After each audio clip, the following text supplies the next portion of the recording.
మార్చమని న్యాయస్థానాలకి విన్నవించాం. ఇప్పుడేదో నేనేదో కొత్తగా కేసు వేసినట్టుగా మరి వీరు మాట్లాడటం హాస్యాస్పదం. ఆ విషయాన్నే మరి ఒక రావణ బ్రహ్మకు తప్పు జరుగుతూ ఉంటే సీతమ్మను చెరపట్టొద్దు, లంకకు వినాశనం అవుతుంది అని ఒక చెప్పిన విభీషణుల్లా, అంత పుత్రప్రేమ అంటే కురువంశం నాశనం అవుతుంది ధృతరాష్ట్ర అని చెప్పిన ఒక విదురుల్లా మరి నేను సూచనలు ఆ పార్టీ నాయకులకి చేయటం జరిగింది. తన్నులు కూడా తినవలసి వచ్చింది. మరి చెప్తే వినలేదు. మరి న్యాయస్థానాలను వెళ్ళటం ఒక ప్రజాప్రతినిధిగా నా బాధ్యత కాబట్టి నేను న్యాయస్థానాన్ని అభ్యర్థించా. అదే విషయాన్ని చెప్పా. ఈరోజు చాలామంది మళ్ళీ కొంచెం సమయం అడిగితే ముందు న్యాయమూర్తి గారు వచ్చే వారమే వినేద్దామని చెప్తే మరి చాలామంది సీనియర్స్ ఆ రోజు మాకు ఇబ్బందిగా ఉంది, ఈరోజు మాకు ఇబ్బందిగా ఉంది, ఎలాగైనా డిలే చేయటమే వాళ్ళ కర్తవ్యంలా ఉంది. మరి అందుకని ఫిబ్రవరి 12వ తారీఖుకి ఫైనల్గా తప్పకుండా నా ఉద్దేశంలో ఆ రోజు విచారణ అర్హతపై తేలుస్తారు. అడ్వకేట్ జనరల్ గారు వాదిస్తారు, ఇంకో 10 మంది సీనియర్లు వచ్చేలా ఉన్నారు.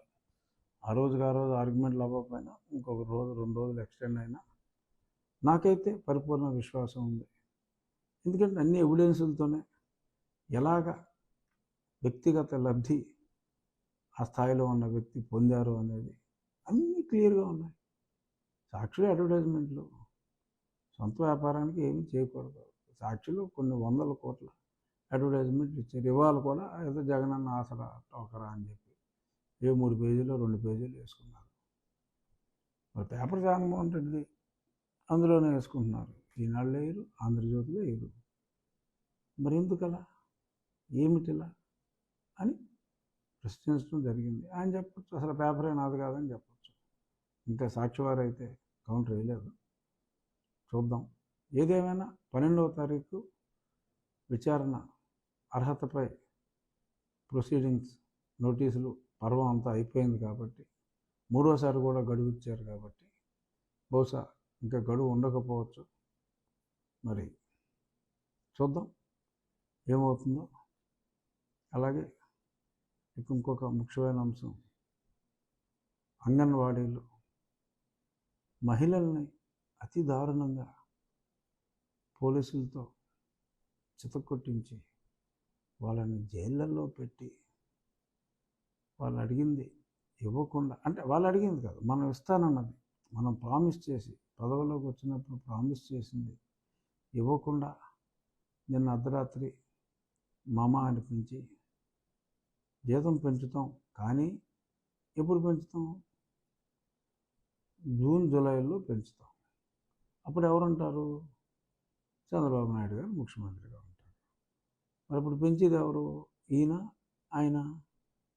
సో వాగ్దానం చేసింది పెంచుతారన్నప్పుడు ఒక 2 నెలలు ముందిస్తే నష్టం ఏంటి? అంతమంది మహిళల శాపాలని మూటగట్టుకోవాల్సిన అవసరం ఏమిటి అనే కనీస విచక్షణ కూడా లేకుండా అసలు ఈ స్కీమ్ అనేది కేంద్ర ప్రభుత్వం scheme. To my knowledge or to anybody's నడకాయ మీద తలకాయ ఉన్నవాడు ఎవడైనా కూడా చెప్పేది రాష్ట్ర ప్రభుత్వానికి ఇది ఇలా నేను తీసేస్తాను అని చెప్పి హక్కు కూడా లేదు. ఆ హక్కు ఉందని ఆయన భావించాడు కాబట్టి గుడ్లో మెల్లలాగా ఓహో అయితే ఆయనకు వచ్చిన ఈ భావన వలన మనం ప్రభుత్వోద్యోగుల కిందే పరిగణించబడ్డాము అన్నమాట అని వీళ్ళకు ఒక ఓదార్పుగా వారి దుందుడుకు నిర్ణయం కొంత రిలీఫ్ ఇచ్చింది. మరి చనిపోయిన తర్వాత ఖర్చుల నిమిత్తం ఇస్తూ ఉన్నారు. ఓకే, బ్రతుకున్నప్పుడు జీతం సంగతి ఏంటని అడిగితే అది తప్పకుండా పెంచుదామమ్మా, మళ్ళీ మేము ఎన్నికయ్యాకంటే మళ్ళీ మమ్మల్ని ఎన్నుకుంటాయని తప్పకుండా కొత్త గవర్నమెంటు వాళ్ళది కన్సిడర్ చేస్తుంది అనే ఆశాభావం ప్రజల్లో అందరికీ ఉంది. ఇంక వీళ్ళేం చేయక్కల్లా, చేసేదంతా కొత్త ప్రభుత్వం, సంయుక్త ప్రభుత్వం, తెలుగుదేశం జనసేన కూటమితో ఏర్పడే ప్రభుత్వమే అంగన్వాడీలకి వారు చేస్తున్న పనికి తగ్గ న్యాయం తప్పకుండా చేస్తుంది. పోలీస్ ఫోర్సులతో అణిచి భయపెట్టి ఇస్మాని ప్రయోగించి క్రూరంగా బిహేవ్ చేసి అర్ధరాత్రి చర్చలు ముగించాము అని చెప్పి మాట్లాడటం దురదృష్టం. ఎంత జరిగితే ముఖ్యమంత్రికి ఏంటని పని నేను తెలియగలుగుతాను. ఒకసారి కూడా మాట్లాడ్డా ముఖ్యమంత్రి? ఇంత సమస్య ఉంటే కనీసం ఒక్కసారి కూడా మాట్లాడి ఈ సమస్యను పరిష్కరించడానికి ఆయనకు మనసొప్పదా? ఎడ్యుకేషన్ మినిస్టర్ గారికి అంగన్వాడీలకి అసలు సంబంధం ఏంటండి? అది ఏ మినిస్ట్రీ కింద వస్తుంది? ఉమెన్ వెల్ఫేర్ కింద వస్తుంది, ఉమెన్ అండ్ చైల్డ్ వెల్ఫేర్ కింద వస్తుంది. సత్యబాబు గారు మహిళా శాఖ, ఎడ్యుకేషన్ గురించి ఏమో ఇంకోటి మాట్లాడతాడు. మహిళా శిశు సంక్షేమ శాఖ గురించి సత్యబాబు గారు మాట్లాడతాడు. ఆయనకి పక్కన సజ్జల గారు ఉంటాడు భయపెడటానికి, బెదిరించడానికి. ముఖ్యమంత్రి గారు ఏం చేస్తున్నట్టు? ఆయన కింగ్ కర్తవ్యం ఏంటి? ఇంతకంటే పెద్ద ఇష్యూ ఏంటి? 1,00,000 మంది మహిళల జీవితాలతో ముఖ్యమంత్రి చెప్పొచ్చుగా ఈ మాట. ఆ నమ్మకం, ఆ స్థాయి వేరుగా ఉంటుంది కదా. సో మరి ఎందుకు ఈ పరిపాలన? సెక్రటేరియట్కి వెళ్ళడం, ఇంట్లోంచి బయట రాడాయన, కార్మికుల సమస్యలు వస్తే కనీసం ముఖమైనా ఆయన చూపించడం ఎంత దురదృష్టకరమైన సంఘటన. ఏదేమైనా వాళ్ళకి పరిష్కారం కొత్త ప్రభుత్వం వచ్చిన తర్వాత తప్పకుండా అంగన్వాడీల సమస్యకు ఇది ఒక తాత్కాలిక ఉపశమనం కూడా కాదు. ప్రెషర్ తట్టుకోలేక మహిళలు విరోచితంగా పోరాడారు. పురుషుల కన్నా కూడా ఒక అడుగు వెనక్కి వేయవలసి వచ్చింది. బట్ అది 10 అడుగులు ముందుకు పడటానికే తప్ప ఇది మహిళల వెనకడుగు అని నేనైతే భావించట్లేదు. చూద్దాం రాబోయే రోజుల్లో డెఫినెట్గా అంగన్వాడీలకు తప్పకుండా మంచే జరుగుతుంది. ఇక ఈరోజు మరి నిన్న దావోస్ నుంచి రేవంత్ రెడ్డి గారు వెనక్కి వచ్చారు. మరి ఆయన సుమారు 40,000 కోట్లకు సంతకాలు చేసి వచ్చారు. ఆల్మోస్ట్ అన్నీ కూడా రిలయబుల్ కాంట్రాక్ట్స్, రిలయబుల్ సంతకాలు. ఏదో వైజాగ్లో 13 లక్షల కోట్లకు పెడితే ఇప్పుడు వచ్చి 3,000 కోట్లు కూడా 13 లక్షల కోట్లకు సంతకం పెడతాయి.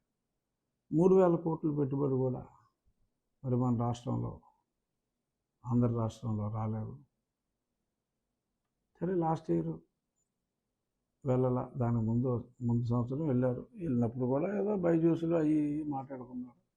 ఆ కంపెనీ దివాలా కొట్టింది అనుకోండి, అది వేరే విషయం. ఇప్పుడు ఏం చేస్తారో తెలియదు. ఇప్పుడు ఈ సంవత్సరం కూడా వెళ్ళలేదు. మరి ఈ టైంలో దావోస్లో చలి ఉంటుంది కాబట్టి ఆ మంత్రి గారు కూడా చలి ప్రభావం చేత వెళ్ళినట్టుగా లేరు. చలి ప్రభావం చాలా ఎక్కువగా ఉంది. ముఖ్యమంత్రి గారు ఇంట్లోంచే బయటికి రారు. ఆయన ఏదో బటన్ నొక్కుడు కార్యక్రమాలు ఇటువంటివి తప్ప దావోస్ సెట్టింగ్ అంటే ఇక్కడ వేయొచ్చు, కానీ ఆ ఫారెన్ డెలిగేట్స్ని వాళ్ళని తీసుకుని రాలేరు కాబట్టి మరి ఈయనేమో దావోస్ వెళ్ళరు. మంత్రి గారేమో చలికి ఆగలేడు. మరి చాలా ఉంటాయి, మరి వామ్ క్లోతింగ్ బోల్ ఉంటుంది. అయినా సరే మరి ఆయన చలి ఈలోపు సరే ఆయన సీట్ టెన్షన్లు ఇవన్నీ కూడా ఉన్నాయి కాబట్టి ఆయన ఇబ్బందులు ఆయనకు ఉండుంటాయి. ఏదేమైనా ముఖ్యమంత్రి గారు కానీ, పారిశ్రామిక మంత్రి గారు కానీ మరి గతంలో చంద్రబాబు గారు ఎప్పుడూ మిస్ అయ్యేవారు కాదు. అందరినీ కలిసేవారు. కొందరు చాలా పెద్దవాళ్ళు ఉంటే ఈయన శ్రమ అనుకోకుండా రిక్వెస్ట్ చేసి వాళ్ళ అపాయింట్మెంట్ తీసుకుని వెళ్ళి కన్విన్స్ చేసి ఎన్నో పెట్టుబడులు ఒక శ్రామికుల్లాగా ఒక కార్మికుల్లాగా కష్టపడేవారు చంద్రబాబు నాయుడు గారు. మరి ఈయనేమో అసలు వెళ్ళలేనా ఎల్లకెళ్ళక ఒకసారి వెళ్ళారు. ఇప్పుడు మరి దీని గురించి ఏంటది Takshashila school of public policies సంస్థ, అలాగే ఆ న్యాయవాది ఉమేష్ చంద్ర, వీళ్ళు చాలామంది ప్రముఖుల్ని ఆహ్వానించి ఈ నెల 26వ తారీఖు మరి విజయవాడలో ఒక సమావేశం నిర్వహిస్తున్నారు. ఎందుకని పరిశ్రమల్ని ఇంత దారుణంగా నిర్లక్ష్యం చేస్తున్నారు? అసలు ప్రగతి లేకపోతే మనం ఎలాగా ఈ సంక్షేమాన్ని కొనసాగించగలం అన్న టాపిక్ మీద ఒక సెమినార్ని కూడా నిర్వహించి మరి ఈ ప్రభుత్వానికి కనువిప్పు ఆర్ జ్ఞానోదయం ఆర్ అట్లీస్ట్ ప్రజలకి మనం ఇంత దారుణంగా నష్టపోతున్నాం, ఇలాంటి నిర్లిప్తత ఉన్న నిర్లక్ష్యం ఉన్న ప్రభుత్వం వలన మనం ఇంత దారుణంగా నష్టపోతున్నాం అనే విషయాన్ని మరి అందరితో పంచుకొని మరి ఒక వినతి పత్రం బహుశా ముఖ్యమంత్రి గారికి ఇవ్వచ్చు. సో మరి దాన్ని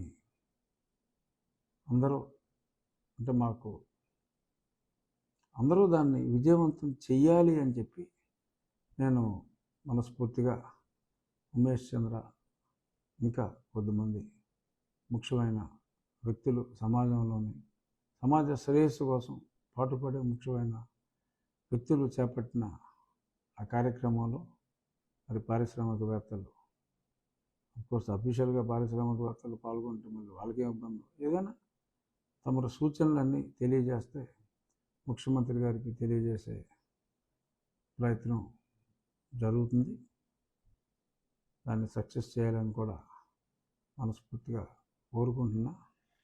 ఇక జనరల్ ఇష్యూలతో వస్తే ఇంకా ఈరోజు కూడా ఇంకా ఆ జిల్లాలో ఆ నిడదవోలు సీటు కోసం వాళ్ళు కొట్టుకుంటున్నారు, ఇంకేదో సీటు కోసం ఇక్కడ కొట్టుకుంటున్నారు, వాళ్ళు వెళ్ళిపోతానంటున్నారు, వీళ్ళు వెళ్ళిపోతానంటున్నారు అని మాట్లాడుతున్నారు.